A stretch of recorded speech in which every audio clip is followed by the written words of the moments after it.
everybody? Welcome back to Literally What? Happy April. I know it's a Monday and my posting has been honestly all over the place. It could be honestly any day of the week that you will find another episode of this podcast, and I kind of wanted to come on here and talk a little bit about why that's been the case.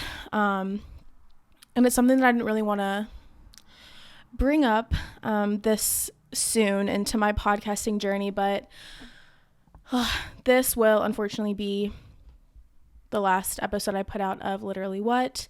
And I know that's going to be hard to hear. I didn't want to come on and say this the first thing, but I just think that I want to make sure this is the last episode and that it's the best episode I've ever put on.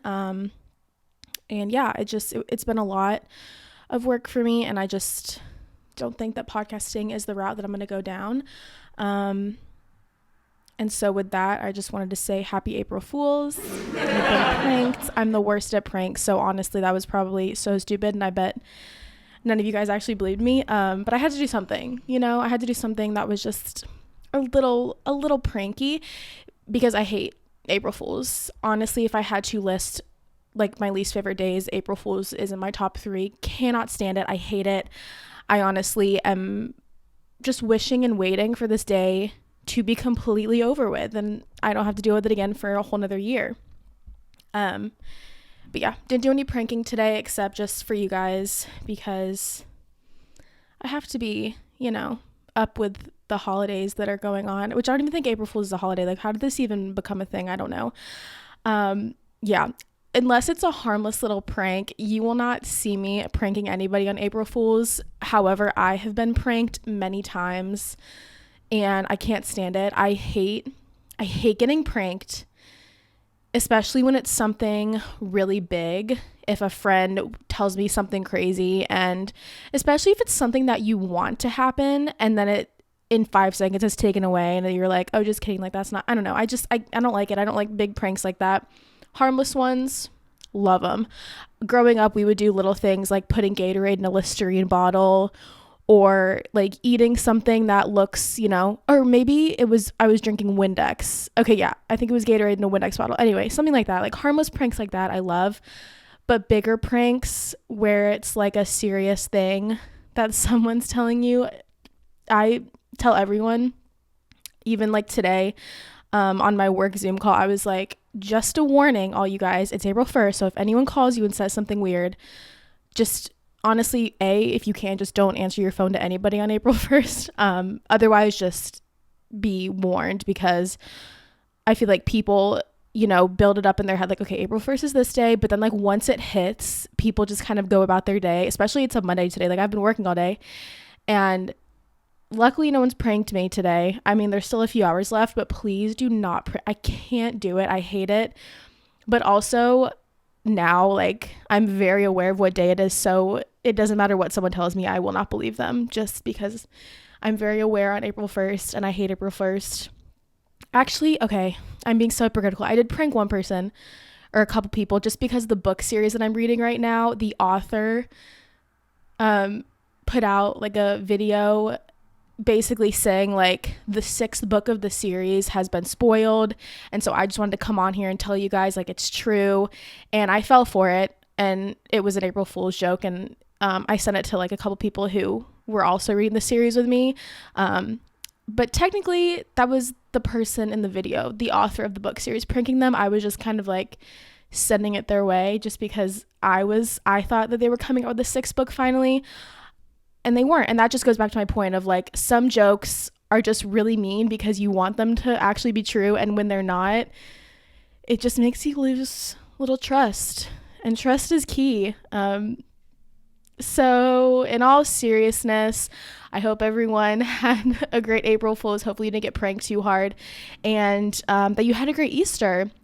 Easter is one of my favorite holidays, just not only just the meaning behind it, but also aesthetically. Like, I love Easter. I love all the spring colors. I love Easter egg hunts. I love all of it. And it just brings me back to childhood, doing Easter egg hunts and, the Easter bunny in baskets and coloring eggs. I think Easter is just a really cute, fun holiday. So yeah, I guess that is all we will get into today. I promise there are no more pranks that are going to be going on in this episode.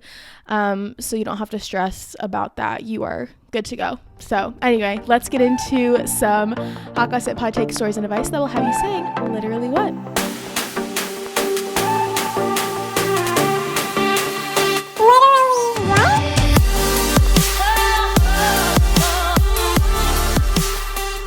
Okay, I will warn you guys, the stories this week are all over the place. I have pushing 10 stories and they're good. Some of them are just kind of like nothing burgers, like not that crazy. Some of them are a little crazy, but we have a lot of fun stories to get into. So make sure to listen to this podcast when you just want to hear some really good stories, because this, I think, is the podcast where I've had the most stories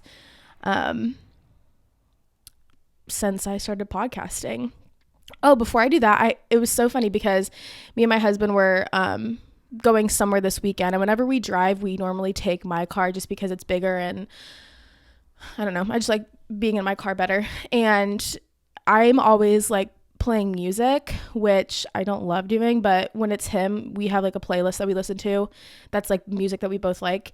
And I was in the car this weekend and I was like, babe, since we've been married and driving everywhere together now and not driving separate to like meet each other like when we were dating, my Spotify Wrapped is going to be so different than what it used to be. Like this year, I'm actually kind of nervous to see my Spotify Wrapped because we pretty much only use my Spotify when we're driving.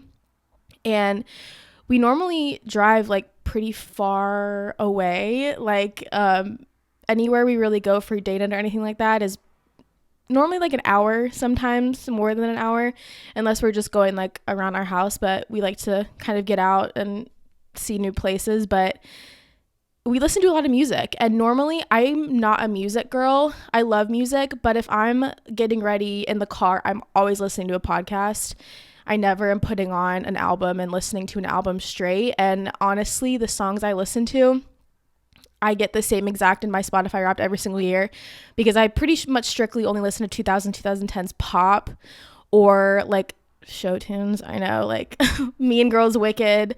And if my sister's listening to this, she will literally pee her pants, because I multiple years in a row have had the Barden Bellas as my top listened to artist. If you know who that is, yeah, I know. If you don't know who that is, it is the girls a cappella group from the movies Pitch Perfect. And they were my number one streamed artist for multiple years.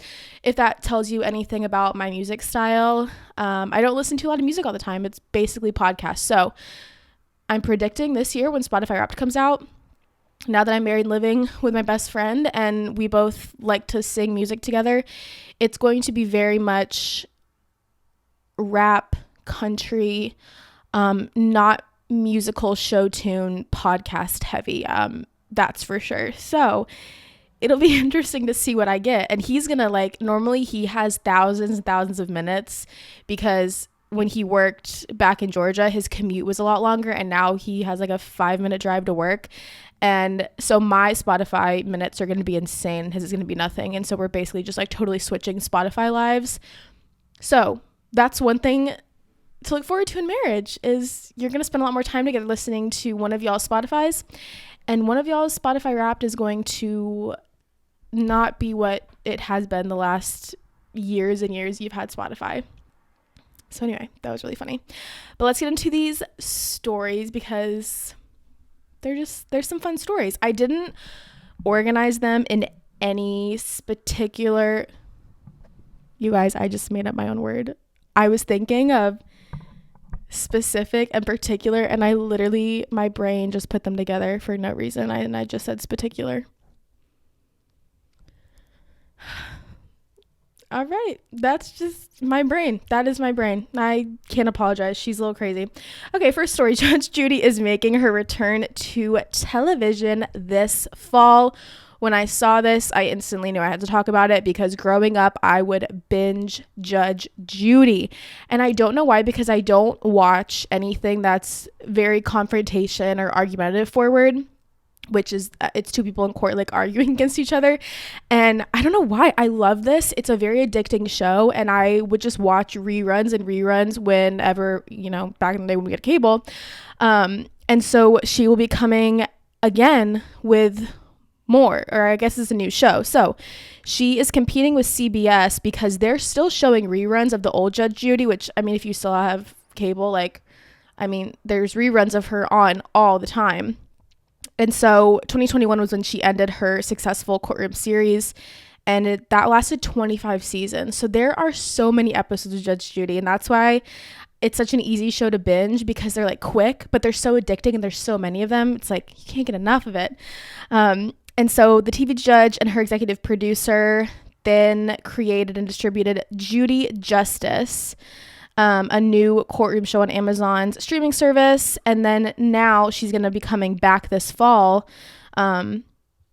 with another show. So there's going to be a lot. And CBS was banking on local markets buying up reruns of her old show.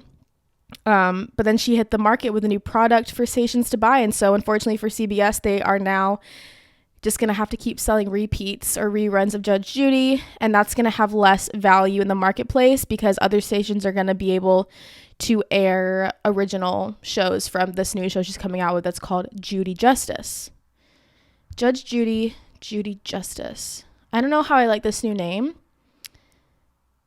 I don't know. So I guess I don't really know how TV competition works, but it looks like CBS is trying to get the better time slots to show the reruns, and the other ones are trying to get the time slots for Judy Justice, this new show. We'll see what happens with this, because I know, like, when you think about talk shows, like, there's multiple talk shows, and yeah, they're kind of the same thing or theme in a way, but they still do very, very well. So I'm hoping that they're both able to make enough money. Not, why do I feel bad for like a random CBS channel? I don't know, whatever. Okay, I'm excited for that. I don't really love the new name, but I guess you got to rebrand yourself. Our next story, which I'm so excited about. So I think I talked on it a week or two ago when Vanessa Hudgens announced her pregnancy at the Oscars, I believe it was. There's too many award shows. And then Ashley Tisdale, if you guys didn't see that, she just came out that she is pregnant with her second child. I'm literally freaking out because they are the two people who being pregnant together is so iconic. It's literally Gabrielle and Sharpay pregnant at the same time. And who would have thought that those dancing girls, you know, fighting over the same guy at a beach pool summer resort in High School Musical 2 are now pregnant together. And so exciting. Oh my gosh. I know it wasn't a beach resort. I'm going to get hate for that. I am a High School Musical fan, okay? My brain is just like not working. Anyway, I'm so excited for that. So High School Musical alum, she's ready to have another little one. Just as her Disney besties expecting her first. However, okay, I remember seeing something about they were in like Ashley and Vanessa were in not a feud, but they weren't really talking anymore. And so when I saw this article and everyone was talking about, you know, oh my gosh, that's so exciting, like two best friends pregnant at the same time. I don't think they talk anymore. And so I did a little bit of research. And apparently Ashley Tisdale went on Watch What Happens Live with Andy Cohen, and he was asking her, you know, questions about her life as they do. And he asked her if her and Vanessa like still talk and hang out. And she said, I haven't seen her in a long time. I think we're just, obviously she's working, I'm working, I have a daughter, and that's a full-time job. So I think that was a nice way of her saying that they don't talk and haven't talked, because I think this all sparked, especially when Vanessa got married, and I don't believe Ashley was there. And so now that they're pregnant, I wonder if this will kind of reconnect them or somehow, I don't know. I really hope that they reconnect. It's so hard, I feel like, growing apart from someone, especially, you know, people who you were in a huge successful movie series with, and then to just kind of not really speak as much anymore. And maybe there was a falling out, maybe there was something. I remember years and years ago when Vanessa and Austin Butler broke up, I know there was something there where Ashley was friends with him, or maybe were they related? I don't know. There's so much that was rumored, but maybe that has something to do with it. I don't know. It's really sad that they don't really talk anymore, because imagine a picture with the both of them together pregnant. That would be iconic. That would break the internet.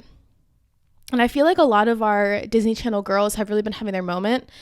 Cough, cough, Miley Cyrus, who is on the freaking Beyonce album. That's so amazing and fun for her.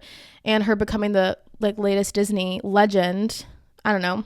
It's exciting, but it's also hard to kind of look at the past and how you were close with people and you might not be anymore. And now they're both having babies, and it's like, y'all should just talk and work it out. It'll be okay. But I'm really excited for them. And yeah, next story. Zoey 101 star Matthew Underwood says he quit acting after his agent allegedly assaulted him when he was 19. So when I saw this article, that was kind of when I was like, okay, I'm glad that the Quiet on Set documentary came out, because now I feel like so many people are going to feel more comfortable talking about their experiences in child acting, because it is such an intimidating thing to talk about. And I don't know how it would feel, because like I wasn't a child star and I wasn't abused like that. So I just can't imagine just how hard it is to come out with a story like that. But Drake kind of setting them up for being able to come out and knowing that it's okay and people are here supporting you and, you know, empathizing with you. So seeing this, I was like, you know, you see it and you're like, I can't believe that so many people have gone through this, and why in these certain industries are there just so many dark, gross people. So anyway, he is now 33, but he posted on Instagram this past Friday saying that he was assaulted by his former agent. He didn't say his name, when he was 19 years old. And the revelation was made during the release of Quiet on Set. He said, when I was 19, I was sexually harassed and then assaulted by my agent, who had spent a decent amount of time building trust with me as a friend and a mentor. Again, my trust was betrayed and my self-image was crushed. I reported him to the agency. He has since been fired, although he's still active in the industry. That's what just pisses me off, especially with like what happened with Drake, how that guy, Brian, whatever the frick his name is still was on Sweet Life of Zack and Cody. And just how are these people still getting away with it and still being in this industry when they clearly are abusing people in this industry? It just makes me so sick. He said this experience provoked my move away from LA and ending my pursuit of acting. And so this, to me, it's such a different story. I feel like, you know, he could have gone on to have been an amazing actor. And it's like, just, it's crazy how things can happen in your life that totally change the trajectory of your future and what you think is going to happen. And I don't know, it just makes my heart, it just hurts seeing people that I grew up watching. Like I was like so obsessed with him in Zoey 101, and seeing that he didn't pursue acting because of what happened to him, which is understandable. It's like, I can't imagine, but it's just so sad that these people are doing just awful things and kind of like ruining the lives of these people who have so much great talent. And it's just, I hate it. I really hate it. But then he said he was sharing a story because many people have been blowing up my email, calling him a pedophile. Okay. So this is different than, yeah. So, because remember last week, I was saying that people who were on Nickelodeon who weren't saying anything about the documentary were getting a lot of hate. So I guess that was also why he came out, because people were saying like, why aren't you saying anything and speaking up? He said, I imagine many of my friends in the business are being equally harassed if they aren't joining in the chorus. So I'm sharing this with hope that some of you can recognize that just because a person doesn't shout from the rooftops that pedophiles are bad, that doesn't mean that they don't have their own reasons for staying silent. And that's what exactly, like, people might have A, not have experienced something like that, or B, don't want to relive it. Especially him, like, he was done acting at 19. So now for him to be getting all these people DMing him, that just, it makes me even more mad. I didn't even realize that was why he did this. He said, I have extreme empathy for anyone who has been taken advantage of. I hope they are all able to grow to love themselves and have great support from their family. He said, I never had a bad experience working on set of a Nickelodeon show, never had a bad experience with Dan, so I have nothing to add to the conversation that anyone would care to hear. But yeah, so I guess he just was fed up with people in his DMs. That's what I don't understand. Like, people might not want to talk about it. So you literally harassing them to say stuff, like, they will when they're ready, or they may not, and that's okay. Like, people, have the freedom to do what they want. My God. Okay, so following along with the whole Nickelodeon issue, Kenan Thompson also, he came out. He was on the Nickelodeon show All That, and he spoke out on the documentary. So he finally broke his silence. Well, he doesn't have to be finally, like, he doesn't break his silence if he doesn't want to. So he came out saying, it's a tough subject. It's tough for me because I can't really speak on things I never witnessed because all these things happen after I left, basically. So I believe when he was on All That, that was before Dan was like king of everything. And now Kenan, I think he wrote a book that's supposed to be really good about his life. Now he's on SNL. But yeah, it's like some people weren't even at Nickelodeon at the time this was all happening, and they're still getting hate about not speaking up. Like, if they weren't there. Anyway, yeah. So he said his and Dan Schneider's worlds weren't necessarily overly overlapping. He wasn't aware of much of the negativity that was talked about. He said, my heart goes out to anybody that's been victimized. He said it's a good thing the documentary is putting things on display that need to be and stories that need to be told for accountability's sake, even though it's tough to watch. He said, I have fond memories of that place. I have fond memories of my co-stars. So to hear they've gone through terrible things like that, it's really, really tough. And then a spokesperson of Schneider said that everything that happened on the shows Dan ran was carefully scrutinized by dozens of involved adults and had been there. If there were any scenes or outfits that were inappropriate, they would have been flagged and blocked. Like, okay, whatever. But yeah, I think like Kenan's a great example of someone who didn't experience, like Matthew, they didn't experience anything with Dan necessarily, and they do have fond memories. I mean, I don't know. It's just, I hate talking about this stuff because it just makes me so sad, but I think it's also important to talk about, you know, these things that are being brought to light. It's a good thing because it's now allowing other people to feel comfortable enough to, like, you know, come out and also hold people accountable who have been getting away with things for so long. My God. Moving on. Hopefully we don't have to talk about that anymore, but I wonder if anyone else is gonna come out and say anything, specifically people who did have a negative experience with Nickelodeon and Dan Schneider. But anyway, okay, next story. Pirates of the Caribbean producer confirms a reboot for the next installment of the franchise. So Jerry Bruckheimer, he previously said Johnny Depp is unlikely to return to the Disney franchise and that restarting the series will be easier to put together. So he said that we're going to reboot Pirates, and that's easier to put together because you don't have to wait for certain actors. So what I'm hearing is we're not getting Johnny Depp, and we're not getting anyone who was in the original Pirates of the Caribbean. Therefore, there's no point in doing this. There's no point in watching it. Okay? Some things just don't need to be rebooted. And like, I talk about a lot of movies that are, you know, being either redone or a sequel. And, you know, the movies that should be redone, I think there's very few. I think there is a fine line between messing with a franchise that was so successful and just leaving that be and leaving that in its original state.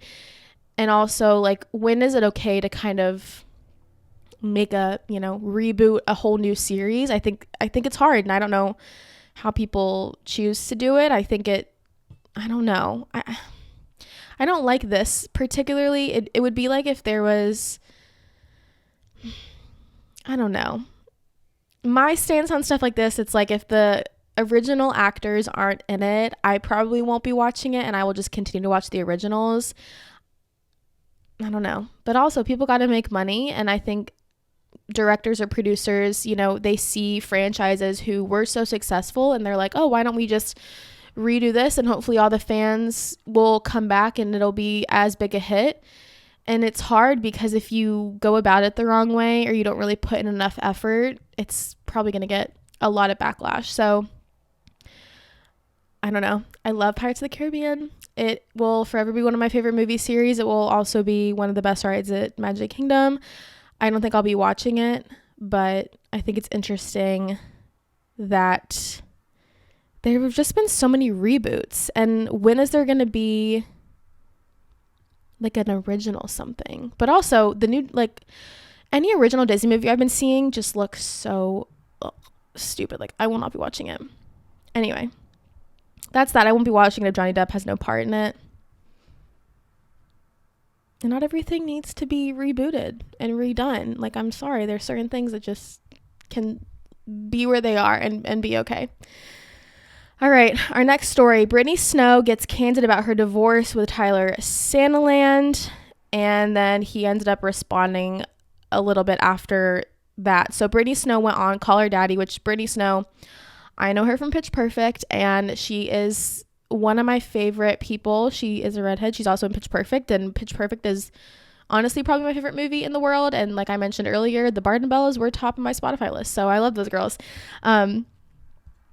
But she went on the Call Her Daddy podcast to promote her movie Parachute. And then, why is my Siri going off? Can you like go away? Okay, thank you. So anyway, Snow was asked about her split with the Selling the OC star, and she said, I was not aware of a lot of things.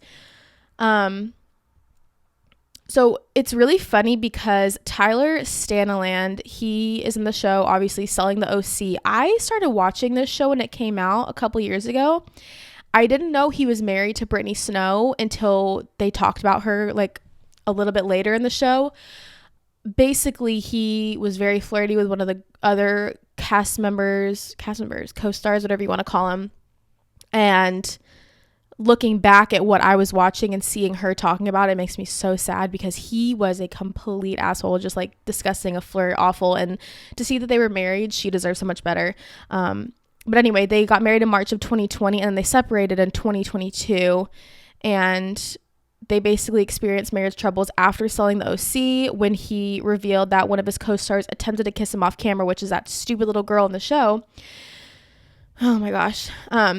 So on the podcast, Brittany said the saddest part was, despite feeling that she has a good sense of character, she didn't listen to herself. She was like, I had instincts, and I think because I was in love, I just didn't trust them. And then she later said, I didn't know what was going on. I think as someone who was so hands-on with my career, I was completely shocked that I didn't have a handle on reality in that way. That was shocking. And she said, there's a lot of grace that I give myself. Also, I can own there's a part of this that I don't have a part in. They messed up.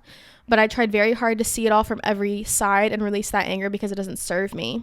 So she said that she watched the Selling the OC season where it's basically just a lot of drama between him and that girl and them flirting and it being a whole issue. And it seems that, you know, from a naked eye watching the show, yeah, they were flirty and blah, blah, blah. But it seems like there was a lot more to it. And it obviously led to the downfall of their marriage.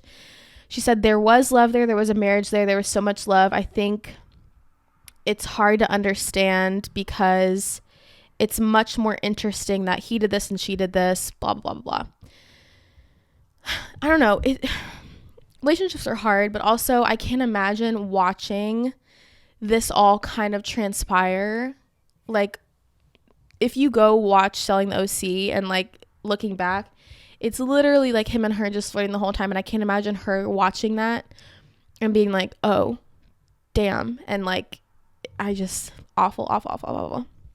So anyway, then he, of course, has to come out with a statement because that, you know, makes sense. And so he basically denied that he cheated on ex-wife Brittany Snow after she hints at infidelity on the podcast. And here's what I'll say. Like, if you go watch the show, like, yeah, nothing crazy might have happened, but it's a level of disrespect. And to do it on a show, to flirt like that, to like this whole layer of this whole, like having the whole narrative of you on a show being that you're literally flirting with this woman and like there's something going on, like, come on. So basically he said, relationships are complex, even without public attention. A mutual commitment was made legally and personally to never speak about the complexities of my marriage publicly. I plan to honor that. Yeah, of course, because you have nothing to say about yourself and to make yourself look better. He said, I do, however, want to make it clear that I was never unfaithful and the accusations of infidelity couldn't be further from the truth. I will be making no further comments. I wish her nothing but the best. Oh my gosh. Go you. Yeah, it's just funny watching this all play out because I watched this season years ago and I was like, that's so weird. And yeah, so I'm glad that she has moved on from this man. She deserves so much better. She's gorgeous. Like, I'm obsessed with her. So I hope that she finds someone who treats her a million times better. And yeah. All right. Next story. Now, this is a movie sequel that I can get behind because Anna Kendrick and Blake Lively are returning for A Simple Favor 2. If you have not seen A Simple Favor, please go watch it. It's an amazing movie. It's so good. And the fact that they are both returning for it, I love. Also, this is very much like a dramedy, like it's drama, it's comedy, but there is definitely enough that happened in the first movie to, of course, make a second movie. And so when it's things like that, especially when it's like a mystery or like drama and there's like unfinished business or something else could happen, then of course like a sequel I think is fine. And it seems like the whole entire same cast is coming back. So when it's the whole cast coming back, you know I'm all for it. And I'm very excited for this. It is a really great movie. And I could see potentially the sequel being as good as the first one because it's a good movie and they're really great actresses together. They work really well together.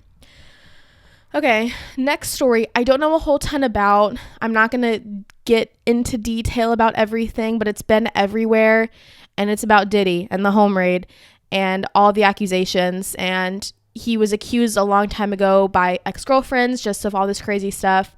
And so if you didn't know, his homes in LA and Miami got raided on March 25th in connection to a federal sex trafficking investigation. And now there's just all this stuff coming out. And I don't want to speak too much on it just because I don't want to say anything wrong. And there's just like so much information. And so I'm just going to read what this is telling me. I'm not going to go into any conclusions or anything. But so his home got raided, obviously. And then he posted on social media for the first time. I think it was this weekend, on Easter weekend.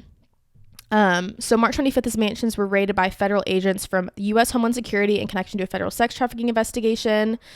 That day, a man police have described as Diddy's drug mule, Brendan Paul, was arrested in Miami because he was carrying contraband in the airport. You literal idiot. What are you doing? He was spotted in Miami. Diddy was over Easter weekend, and then he went to Instagram on Sunday. So he didn't mention anything about what's going on in his life, but he shared pictures of his daughter. Okay. And I remember something about whenever they raided his home, he had a private plane, and it apparently flew from California to, I don't know how to pronounce this. It flew somewhere far away, okay? So what I'm thinking is his home's getting raided. He had to have somehow gotten a heads up for him to have his private plane flown. I think anything that would have connected him to this or like anything that would look bad, I think he put on the plane. And then the plane obviously went somewhere because how was the private plane ready to go as his home is getting raided?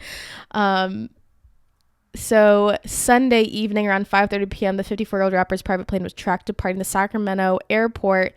It landed at Palm Springs International Airport about an hour later, and then it went from Palm Springs to Los Angeles. Monday, it went from California to Antigua, I believe is how you say it. So people, I think, thought that he was on the plane. He wasn't on the flight. I think he's still in Miami. So I don't know what's going on with him. Yeah, seems something a little sketchy is going on.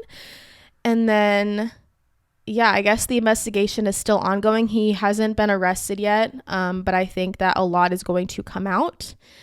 And yeah, I don't know. This is definitely a developing story. A lot more has come out.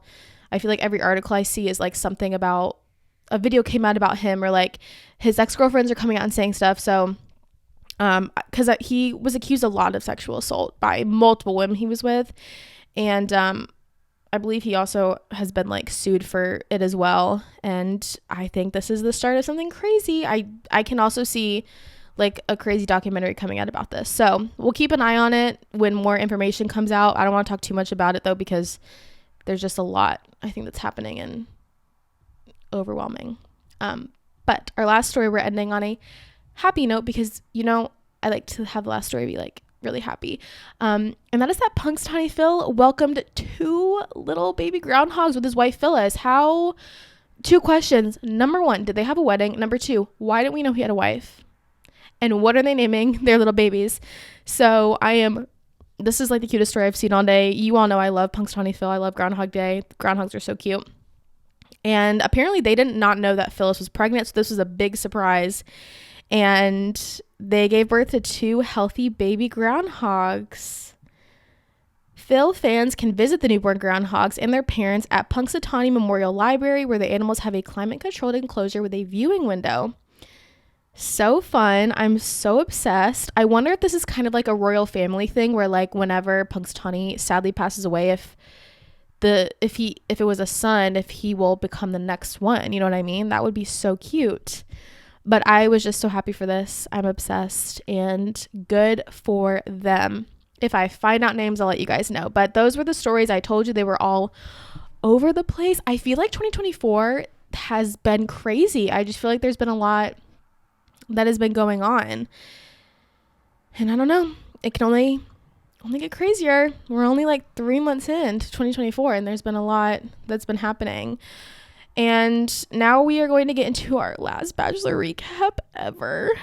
I'm so sad. When I tell you, when I watched the finale, I felt like I was mourning this season. I know this was the best season of the Bachelor, Bachelorette, Golden Bachelor franchise, Bachelor in Paradise franchise ever. They will never get a better Bachelor. They will never get a man who treated every single girl with so much respect, who left this season with not a single girl mad or pissed off at him. And it's like he handled everything just perfectly, like amazing. The girls, some of them might have been crazy, but overall, like, what an amazing season. I was bawling at the finale for multiple reasons, and I don't really cry at shows, so it was such an amazing finale, such an amazing season. I'm hoping and praying that some of these contestants will go on Dancing with the Stars so that we can see more of them, because I think that's what's so hard is we fall in love with these people like Joey, Kelsey, Daisy, Maria, like everyone, and then it's like if they're not Bachelor or Bachelorette or on Bachelor in Paradise, we don't really get to see them again. So I want to see them. I want to watch them again. So I'm hoping some of them go on Dancing with the Stars. Please, please, please, please. And also we can have Dancing with the Stars recaps back, because now I'm not going to have anything to recap anymore. But I will forever be thinking about this season. This is going to be a season that you think about years and years in advance. It was perfect. And Bachelor Nation, I don't think you guys will ever top this season. And honestly, don't even try, because you just won't. Yeah, what to say? I took so many notes. We'll try to get into it all. But I mean, just Joey in general, the fact that he waited to say I love you to the final girl. He waited to say he was falling in love to the 2 final girls. He just handled it all very, very well, and that's something we don't really see in the Bachelor franchise with certain Bachelors. They just kind of do whatever the heck they're feeling, and he just handled it so amazing. And I don't know what it was about this season of the girls. Like, I don't really follow many celebrities, but I followed Kelsey, I followed Joey, I followed Daisy, and I followed Maria, and I'm like obsessed with them. I can't get enough content of them. I'm obsessed. I love them so much. So that's been really fun following them and just seeing their lives now, because it's so weird. It's like we see them on the show, but it's like they have real lives. Like Joey's literally going to live in Louisiana with Kelsey, like, and she has roommates. So it's like, it's crazy. I don't know. It's like they're real people with real lives. And like, anyway, but the finale overall, if you guys watched it, final 2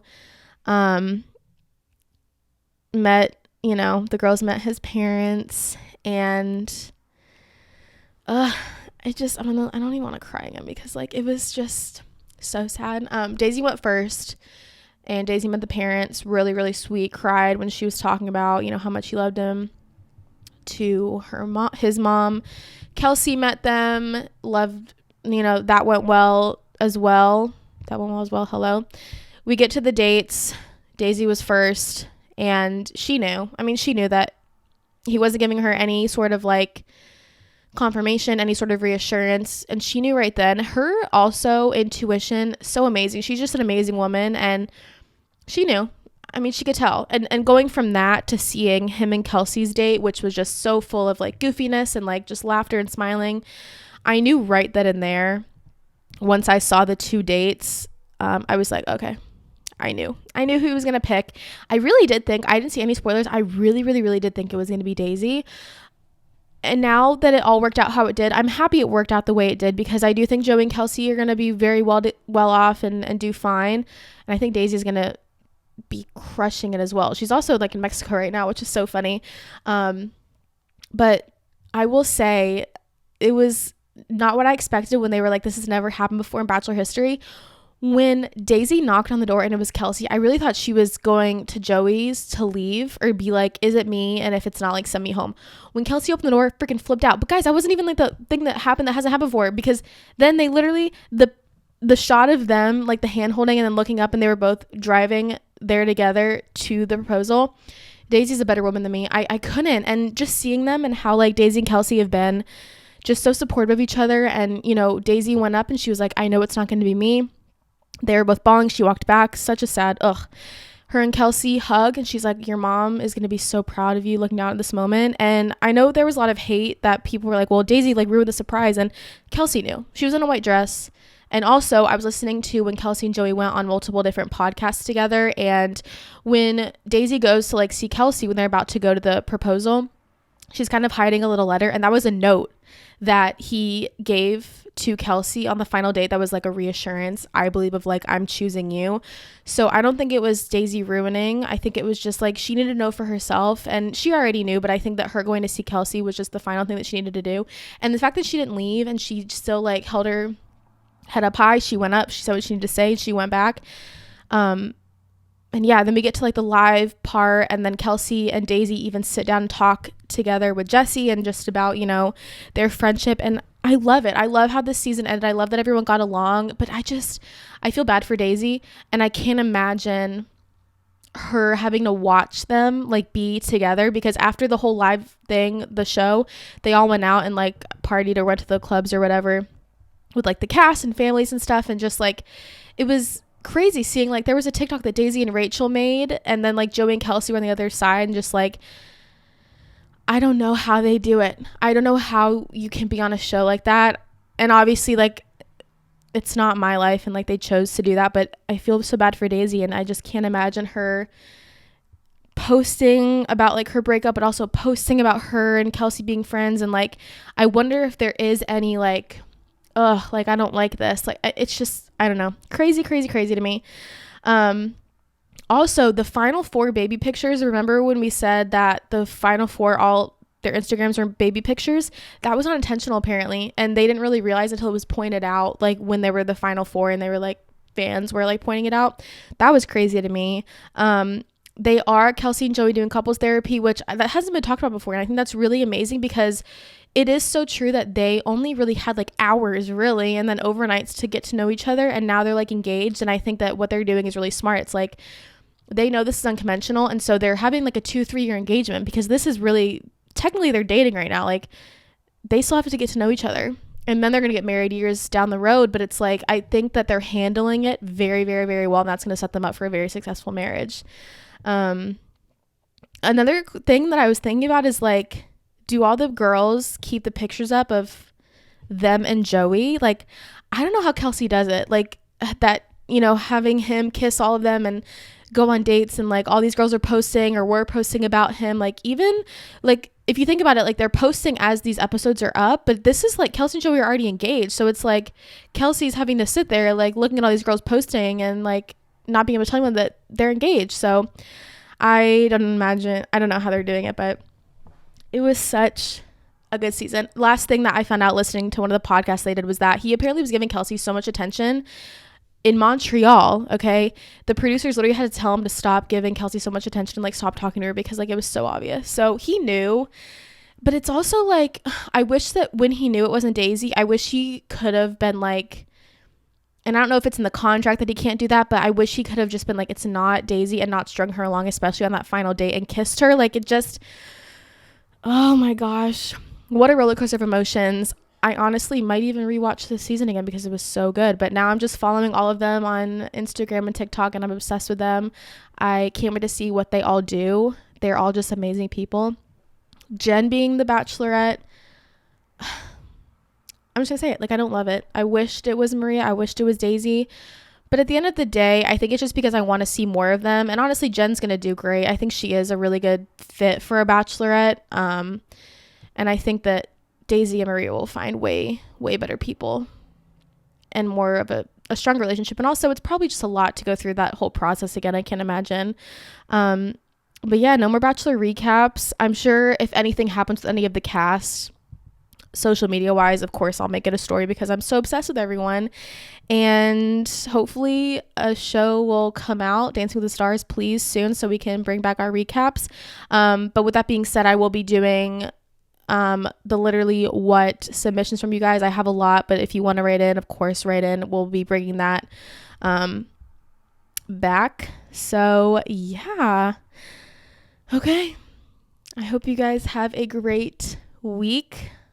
I'm just really honestly so sad that The Bachelor is over. I don't even know what I'm gonna do. It's Monday night and I don't know what to do with myself.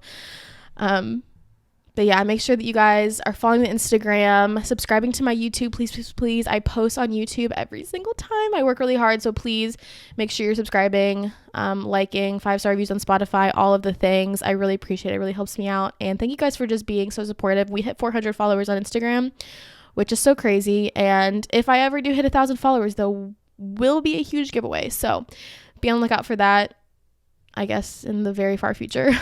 But I hope you guys have an amazing April Fool's. Hopefully no one tricked you. Have an amazing week. And yeah, thanks for tuning into another episode. So I'll see you again for some more hot gossip, hot takes, stories, and advice that will have you saying literally what?